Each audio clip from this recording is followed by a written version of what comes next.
భద్రాద్రి కొత్తగూడెం జిల్లా అశ్వారావుపేట మండలం ఆసుపాక గ్రామంలో ఓ వింత ఘటన చోటు చేసుకుంది. రెండేళ్లుగా పోస్టాఫీస్ నుంచి రావాల్సిన పోస్టులు సరైన టైంకి రాకుండా నెలల తరబడి ఆలస్యం అవ్వడం తీవ్ర దుమారం రేపుతోంది. కొన్ని పోస్టులు అయితే అసలు రాకపోవడంతో గ్రామస్తులకు అనుమానం వచ్చింది. దీంతో వారు పోస్టాఫీస్ లో తనిఖీ చేయగా ఎక్కడ పడితే అక్కడ కుప్పలు తెప్పలుగా పోస్టులు ఉన్నాయి. పోస్ట్ మ్యాన్ శశాంక్ గత రెండేళ్లుగా ఒక్కరికి కూడా ఏ పోస్ట్ ఇవ్వకుండా ఆఫీస్ లోనే మూలను పడేసినట్టు తేటతెల్లమైంది. శశాంక్ ని మందలించిన గ్రామస్తులు అతనిపై చర్యలు తీసుకోవాలని తపాలా శాఖ ఉన్నతాధికారులను డిమాండ్ చేస్తూ ఫిర్యాదు చేశారు.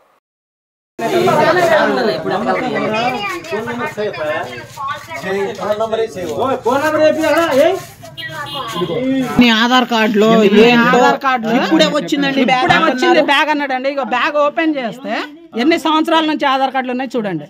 ఎందుకండి ఇలాంటి బీపీఎం మాకు? ఇది మార్చిలో వచ్చింది, బ్యాగ్ లో తీసుకొచ్చి ఇప్పుడు బ్యాగ్ లో తీసుకొచ్చి ఈ రోజే వచ్చింది అంటుండండి. ఇదిగోండి 2025 ఫిబ్రవరి ఫిబ్రవరిలో వచ్చింది, ఇవాళ ఇప్పుడే వచ్చినాయండి అంటున్నాడు. ఇదిగోండి ఫిబ్రవరి.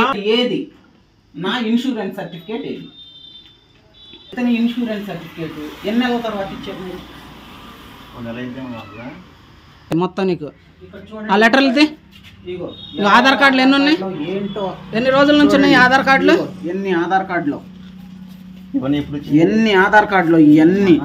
2024లో డిస్పాచ్ అయితే నిన్న వచ్చిందా? ఇది 2024 మే. ఎప్పుడు? 2024 మేలో డిస్పాచ్ అయింది. అది 2024 మే. 2024 మే ఇవ్వడానికి నీకు టైం ఉంటుందా? 2 సంవత్సరాల టైం ఉంటుందా? ఇదిగోండి 2 సంవత్సరాల క్రితం డిస్పాచ్ అయిన ఆధార్ కార్డు ఇప్పుడు దాకా ఇవ్వకుండా నాకు టైం ఉంది అంటున్నావు. ఏం టైం ఉంది నీకు? 13న వచ్చింది ఈ లెటర్ అక్కడ నుంచి. ఇదిగోండి డేటు.